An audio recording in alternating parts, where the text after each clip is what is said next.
So, the Odyssey, or as I like to identify it, Troy's Story 2, is something of a sequel to the Iliad, chronicling the various happily ever afters, or otherwise, of our favorite Greek heroes. But really, what it's mostly about is how much the universe hates Odysseus and wants him to suffer for as long as humanly possible. Seriously, in the 10 years it takes him to get from Troy to Ithaca, this guy gets put through more— This analogy has been removed for violating gross mental image policies. So the Odyssey begins with our hero, who's been stranded on an island for 7 years with no company other than a gorgeous, lonely, immortal goddess by the name of Calypso. Terrible, right? Well, actually, it does kind of suck for him, because what he wants more than anything is to get back home to Ithaca, specifically back to his lovely wife Penelope and his now adult son Telemachus, who Odysseus hasn't seen since he was a baby. And in fact, the story initially focuses on these two. See, since almost everyone thinks Odysseus is dead, Penelope is now widely considered to be Ithaca's most eligible bachelorette, and as a result, she's got more than 100 potential suitors queuing up in her castle, demanding that she pick one of them to marry her and become the new king. Her son Telemachus is none too pleased about the suitors throwing a never-ending frat party in his house. Now, by the time our story begins, most of the gods have decided that poor Odysseus has suffered enough at this point, so Athena disguises herself as a dude, drops down into Ithaca, and then tells Telemachus, "Hey, your dad's alive! Maybe you should go try and find out where he is!" So Telemachus, who's a pretty smart kid, immediately figures out that this dude is actually a god, and thus takes her at her word. But before he leaves, Telemachus tries,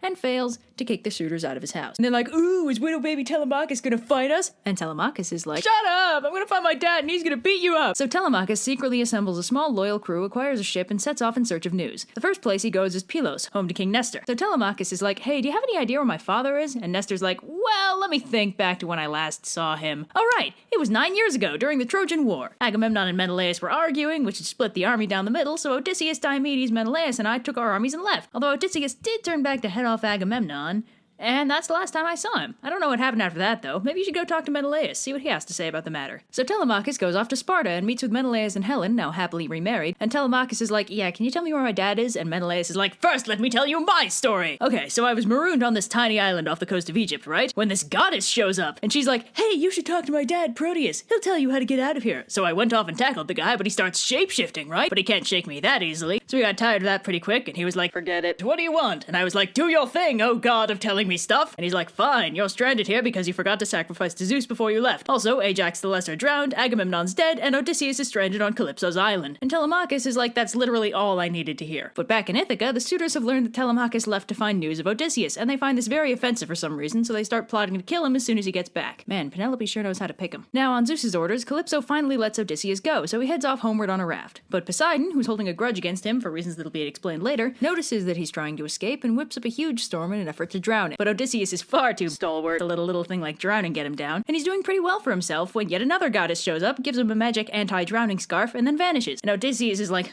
why would I need this when I have a perfectly serviceable raft? Okay then. So Odysseus swims all the way to nearby Phaeacia, drags himself into the forest, and passes out. So Athena, always looking out for Odysseus, zips over to the city and tells the princess Nausicaa, "Hey, you should go down to the forest." And she's like, "Great idea." So she heads over to the forest and finds Odysseus, just like Athena planned. So Nausicaa brings him back to her parents, the king and queen, and Odysseus tells them the story of how he came to be stranded on Calypso's island. So it's just after the Greeks have sacked Troy, and Odysseus advises the others to quit while they're ahead and sail back to Greece. But of course they don't listen to him, and by next morning they're overrun by a retaliatory force. Odysseus and some of the others take the ships to escape, but Zeus is angry at the Greeks for their poor sportsmanship and sends a huge storm to blow them off course. Odysseus and his crew are swept far out to sea, and that's when the weird stuff starts happening. So first, they wash up at the land of the lotus eaters, which is populated by these really mellow dudes who eat lotuses. Anyone who eats a lotus mellows out and wants to stay there forever, so of course most of his shipmates eat them, and Odysseus has to drag his idiot crew back to the ships by force. So they set out again, only to wash up on the island of the Cyclopses, where they see a nice-looking cave surrounded by delicious-looking flocks of sheep. Unfortunately, the cave is home to a large, hungry Cyclops by the name of Polyphemus, who seals them in with an enormous rock, kills 2 of the crew, and then falls asleep. Since they can't kill him without trapping themselves in the cave, they bide their time until the next night, when Odysseus gets Polyphemus drunk, introduces himself as nobody, and then when Polyphemus passes out, they take a large wooden stake and stab out his eye. So Polyphemus is like, "Ah, help! Nobody blinded me!" and all his Cyclops friends are like, Yeah, you're hilarious.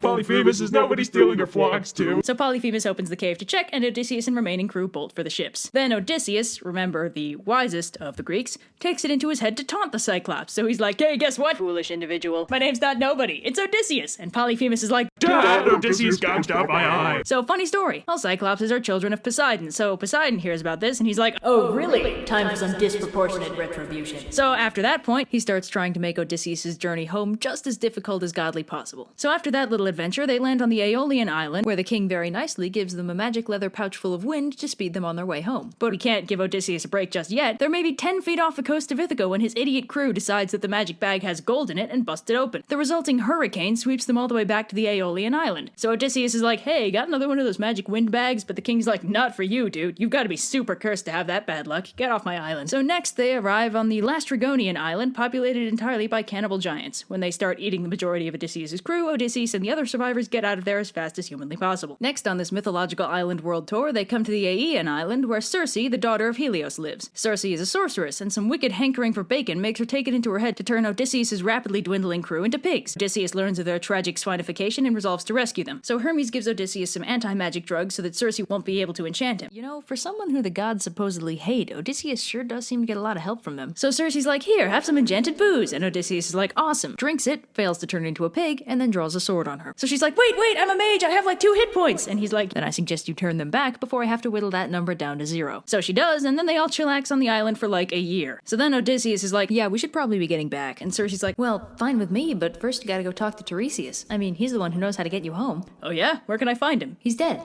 So Odysseus and crew sail down to Hades. They do this wacky ghost summoning ritual which ends up attracting a few other ghosts they weren't looking for, and then Tiresias shows up. He's like, what's up, Odysseus? Poseidon's determined to cause problems, but you all might make it back as long as you don't harm Helios' pet cows that can be found on Thrinacia. If you do, though, your entire crew will die and you'll be home, like, super late. And Odysseus is like, cool, you heard the man, folks. No hurting the cows. Then Odysseus has a little touching reunion with the ghosts of all his now dead Greek war buddies, like Agamemnon, very grumpy at being dead, Achilles and Patroclus, now hetero death partners, and great Ajax. Then Odysseus sails out of Hades and back to Aeaea, where Circe maps out the route back to Ithaca, which for some reason is extremely densely populated by monsters. So first, they find the island of the Sirens, who sing so beautifully that anyone who hears them will be entranced, jump off the boat, and swim to their deaths. So the crew block their ears with beeswax and keep rowing, but Odysseus is really determined to hear their song, so he has them tie him to the mast so he can listen without doing anything stupid. The Sirens are like, and Odysseus is like, release me, I must hear their dulcet tones up close, and his crew is like, what? So they get out of earshot of the Sirens, only to encounter the monsters Scylla and Charybdis. So Scylla is one ugly piece of work. She's a 6-headed monster at the top of a giant craggy cliff, whose heads reach all the way down to the ocean to devour any unfortunates who happen to drift too close. Charybdis is like a combination garbage disposal and malfunctioning garbage disposal that sucks in the ocean and then spits it back out again. So, as they're trying to find a way to sail between the two without running into either the cliff or Charybdis, Scylla eats 6 of his crew members. On the bright side, this means her mouths are full, so she can't eat any more of them, so Odysseus and crew take the opportunity to gun it between them. They finally come across Thrinacia, more easily pronounced as the Island of the Sun, where, despite Odysseus' prophecy-based protests, they land and rest for the night. But then, Zeus strands them on the island for more than a month. At this point, the food Circe gave them starts to run out, and Eurylochus, a somewhat mutinous crew member who's inexplicably survived everything up till this point, is like, hey, what if we sacrificed one of these lovely golden cows to the gods? We'd get to eat it and leave the island. And Odysseus is like, darn it, what did Tiresias say? And Eurylochus is like, oh wait, too late, I seem to have killed one. So when they finally set sail, Zeus hits the ship with lightning. The boat explodes, the entire crew dies, and Odysseus is left clinging to a single timber from the boat, silently contemplating where everything went wrong. Then, adding insult to injury, Zeus sends a wind to blow Odysseus back to Charybdis, who eats the rest of the boat. A few hours later, when Charybdis pukes up the timber, Odysseus hops onto what's left of the boat and paddles Hades out of there. 9 days later, he washes up on the shore of Calypso's island, and the rest is questionably reliable history. So Odysseus finishes telling his story, and the king is like, dang, dude, want a boat? And Odysseus is like, yes, please. So the king gives him a ship and crew along with a few tons of fine treasure, and Odysseus naps all the way back to Ithaca. And who can blame him? So that's the end, right? He's made it back to Ithaca, so that's it, right? Nope, we're barely halfway through this book. Come on, give the man a break! So Odysseus is finally home in Ithaca, but there's one small problem. The suitors are still making trouble all up in his backyard. But Athena, as always, has a plan. She magically disguises him as an old man, then goes off to Sparta to bring Telemachus home for the reunion. Odysseus, now disguised, goes off to talk to some loyal swineherd. Meanwhile, in Sparta, Athena's like, yo, Telemachus, get your butt home. So Telemachus sets sail for home, along with several gifts from Menelaus and Helen. Oh, and he's also joined by this dude, Theoclymenus, who's a prophet and a fugitive from Argos. While Odysseus and the swineherd bond, Telemachus and Theoclymenus arrive at Ithaca, and knowing that the palace isn't necessarily safe for either of them, immediately head off to the friendly neighborhood swineherd's house. So Telemachus is like, swineherd, my man, how are things up at the castle? And the swineherd is like, oh, still pretty bad. And Telemachus is like, oh good, nothing's changed. And Odysseus is like, come on, kid, man up. Why are you letting these suitors strut around your house as if they own the place? I mean, if I were say, the king himself returned in secret from his travels, why, I'd strut right in there and kill all of them. And Telemachus is like, yeah, you're right. It's just too bad you're not him. And then Athena's like, hey, Odysseus, I've decided you should reveal yourself to your son, and rips the illusion off of him. So Odysseus is like, hey, son, I'm home. And Telemachus is like, Dad! And it's all super heartwarming. Pause for a moment to absorb the feels. So Odysseus and Telemachus start plotting their revenge on the suitors. Meanwhile, back in the castle, Penelope and the suitors, a good name for a band, by the way, learn from the swineherd that Telemachus is back, and the suitors are like, curses. Our ambush has failed. Guess we better kill him right here before he can tell everyone that we tried to kill him. And Penelope is like, what? How dare you plot to kill my son? And they're like, what? No, we didn't say that. And she's like, oh, okay. So the next day, Telemachus returns to the palace, while Odysseus, once again disguised as a beggar, goes into town. So Telemachus tells Penelope about his journey, although he leaves out the part about Odysseus, and his new prophet buddy, Theoclymenus, is like, the really weird thing is, I'm getting a sense that Odysseus is here in Ithaca. And Penelope's like, man, that's just ridiculous. Meanwhile, Odysseus and the swineherd head for the palace, where the disguised Odysseus is immediately recognized by his old dog, Argos. God, this story is so adorable. Then the dog dies. Why? So beggar Odysseus begs scraps of foods from the suitors, who generally oblige, except for this one guy who throws a stool at him. So the suitors get pretty boozed up and start talking smack to Odysseus, but then Telemachus is like, sleep it off, you drunks, and they all go to bed. Then Odysseus and Telemachus put their plan into motion. First, they hide all the suitors' armor and weapons upstairs. Then Odysseus goes to talk to Penelope, who he promises that before the end of the month, Odysseus will return. Hint. Hint. Penelope asks beggar Odysseus if he thinks she should remarry, and Odysseus is like, no, I'm sure your husband will be back real soon to murder all your suitors. Don't sweat it. And she's like, man, I don't know. Tell you what.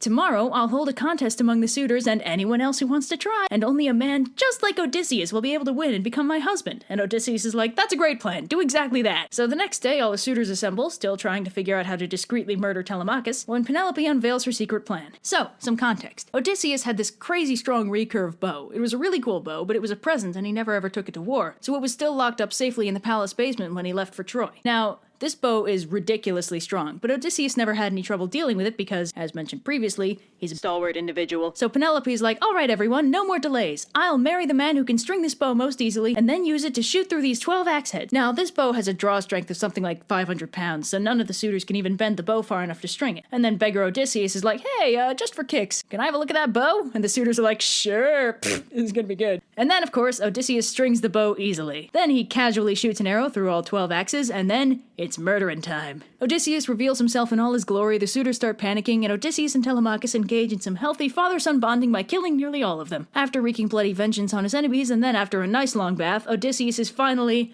reunited with Penelope.